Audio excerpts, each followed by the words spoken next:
From the JAMA Network, this is JAMA Ophthalmology Author Interviews. Conversations with authors exploring the latest clinical research, reviews, and opinions featured in JAMA Ophthalmology. Hello, and welcome to this author interview from the JAMA Network. I'm Neil Bressler, Editor-in-Chief of JAMA Ophthalmology, and today we're going to discuss an investigation by Dr. Hae-Rang Kim and his co-authors in Korea regarding the incidence and risk of depressive disorders in patients with retinitis pigmentosa, otherwise known as RP. And joining me to discuss this research is Dr. Byron Lam, who wrote an accompanying commentary on this investigation. Dr. Lam is a professor of ophthalmology with the Bascom Palmer Eye Institute at the University of Miami in Florida, where he has extensive experience with inherited retinal degenerations. Dr. Lam, thank you so much for joining us. Well, glad to be here.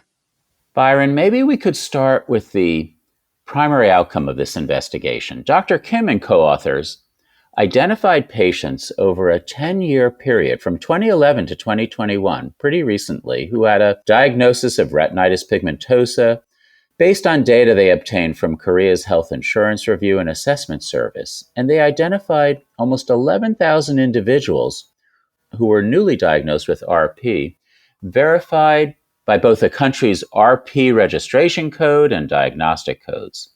Now, the authors excluded individuals who were diagnosed with a depressive disorder prior to a diagnosis of RP. Now, Byron, the authors found a 10-year cumulative incidence of almost 18% for their point estimate. Almost 1 in 5 individuals with RP had some depressive disorder.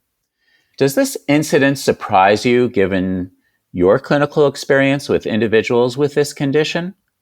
Well, I think for those of us who deal with patients with inherited retinal disease, and of course, retinitis pigmentosa is really one of the biggest group of inherited retinal diseases, I think we're not too surprised just because we know that these type of conditions are inherited. They start early in life. They're gradually progressive. And of course, aside from decreasing the visual function, and sometimes it can just start in the peripheral retina and gradually constrict in, it then causes poor night vision. And I think having this diagnosis and knowing that this is a condition that currently has lack of treatment, then this would have an impact on a person's mental health. So this particular prevalence of 18% of depressive symptoms is not really surprising.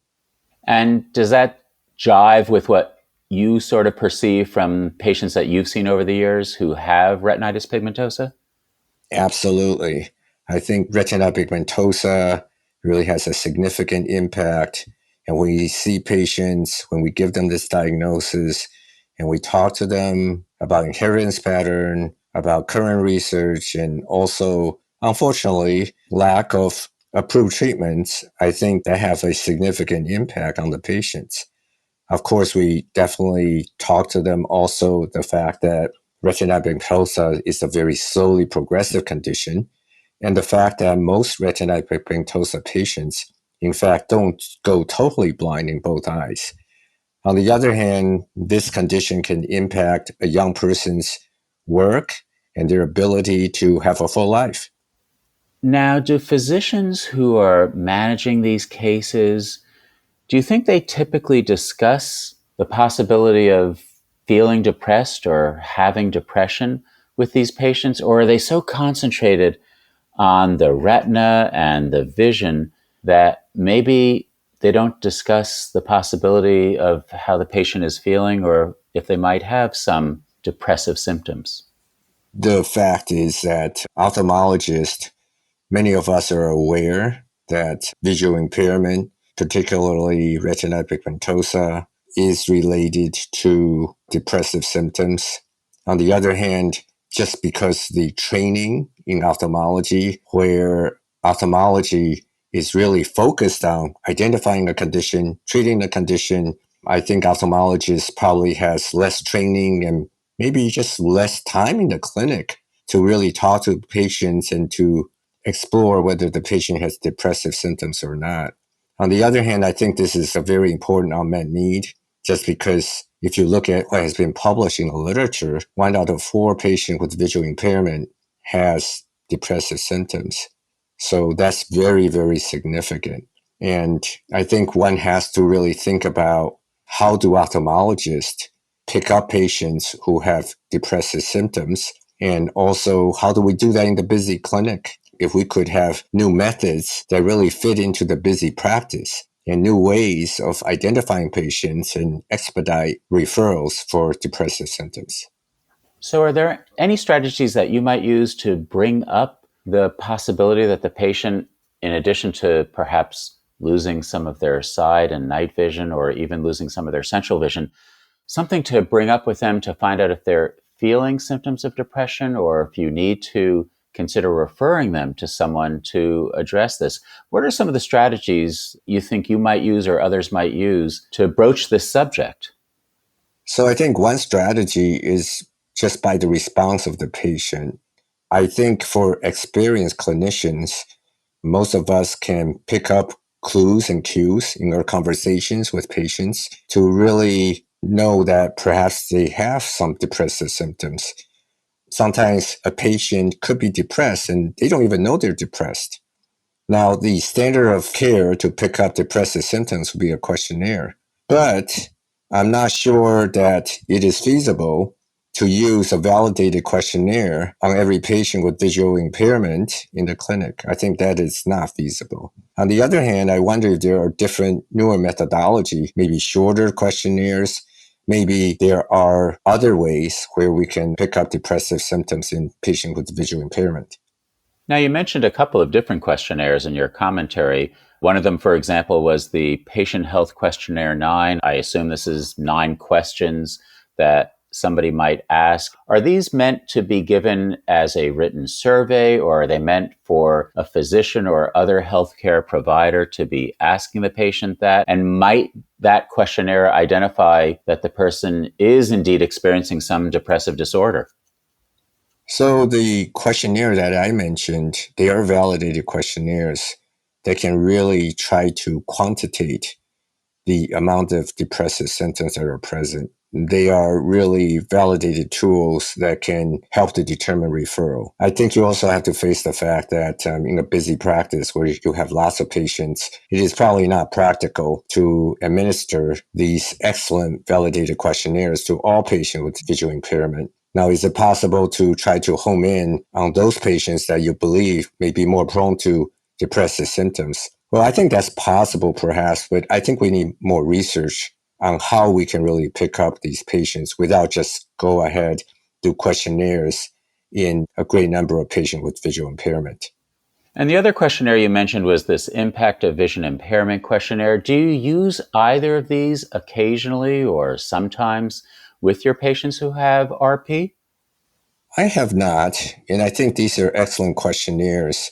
In our practice, it's really hard to incorporate these questionnaires. First of all, they do take time. And second of all, when do we incorporate them? And that's one part that we don't really have an answer to. And for example, for retinitis pigmentosa, we know that this condition can have severe impact in younger population. So I think we don't really have a lot of good research in how to manage and also pick up younger patients with visual impairment who may have depressive symptoms. These are really important considerations. Sometimes we worry that in very severe depressive disorders, the person may actually be suicidal, and these can be emergency situations. Have you experienced the need to communicate with psychiatrists? Is this something that we should all have available, knowing a resource to be able to refer these individuals if they are having suicidal ideations or something like that? I think you brought up a great point, Neil. There is definitely literature that links visual impairment to increased risk of suicide. And I would just provide a personal experience where I had a patient who has a inherited retinal disease, who was in a clinical trial, who subsequently had both eyes treated with gene therapy. And the patient, of course, was eager to be in the clinical trial. He did not have any complications whatsoever. In fact, his vision stabilized and he did well in the trial, but subsequently he committed suicide. And I think this is the ultimate concern in patients with depressive symptoms. Obviously, most patients with depressive symptoms do not commit suicide. On the other hand, it really affects their quality of life. And I think another type of research that may help ophthalmologists will be what is the best way to referral and how urgent would it be to make referral for patients with visual impairment. So certainly we would be sure that all physicians are aware, listening to this podcast, that if they ever need to make such referrals, they make sure that they try to get access to a good psychiatrist that might be able to help them with that. Now, Byron, sometimes when people are being treated for depressive disorders, they might be recommended by specialists to take a variety of medications. Could some of these medications perhaps affect their vision as well? And do you tell the psychiatrist or other healthcare provider to always let you know what the medications are in someone who has a inherited retinal degeneration or RP specifically, in case the medications themselves might contribute to their vision loss? That's a great point, Neil, because I think some of these medications, some of them may have some direct effect, obviously, on the visual processing and maybe give the patient some visual disturbance or visual phenomena. Sometimes it can also affect the patient, for example, cognition by creating brain fog and other symptoms, which may be interpreted by the patient as a visual disturbance. So I think when visual impaired patients who are on treatment for depressive symptoms, I think it's always important to get a complete medication history as well as to see which one of these medications can in fact give patients some visual symptoms. Yeah, great.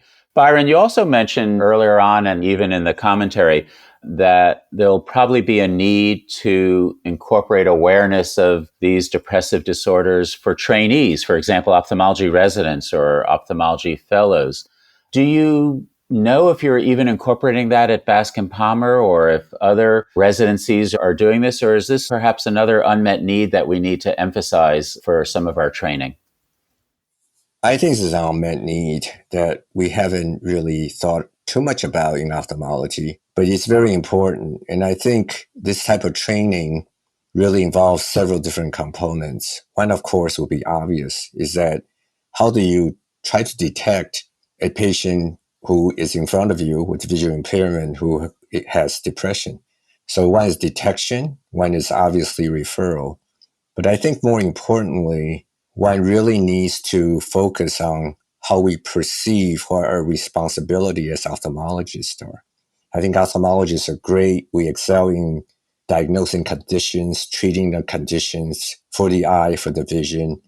On the other hand, I think ophthalmologists are not really trained in picking up depressive symptoms and also may not feel comfortable to discuss with the patient about depressive symptoms. Ophthalmologists may also just feel, well, that's not within the scope of our practice.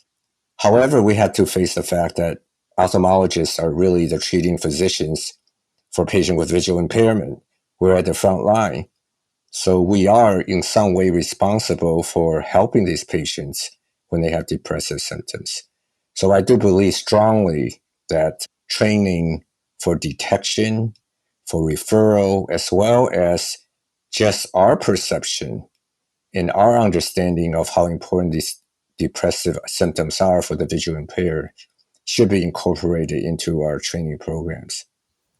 Well, Byron, I thank you so much for sharing your experience and expertise in this area. We're speaking with Dr. Byron Lam, who wrote an accompanying commentary on an investigation by Dr. Hae-Rang Kim and his colleagues in Korea regarding the incidence and risk of depressive orders in patients with retinitis pigmentosa, with Dr. Lam pointing out this is not just specific to Korea or Asia. It probably applies to all continents. And I thank you so much for sharing your insights and your emphasis that we need to be aware of this and we need to communicate this to our trainees. And we're on the front lines of managing all aspects of the retinitis pigmentosa and to be aware of these data that there may be depressive disorders in at least 1 out of 5 of these patients who often are quite young with these conditions. So, Byron, thank you so much for sharing your thoughts and ideas on this. Great. Thank you, Neil. This episode was produced by Shelley Steffens at the JAMA Network, and to follow this and other JAMA Network podcasts, please visit us online at jamanetworkaudio.com. Thanks for listening.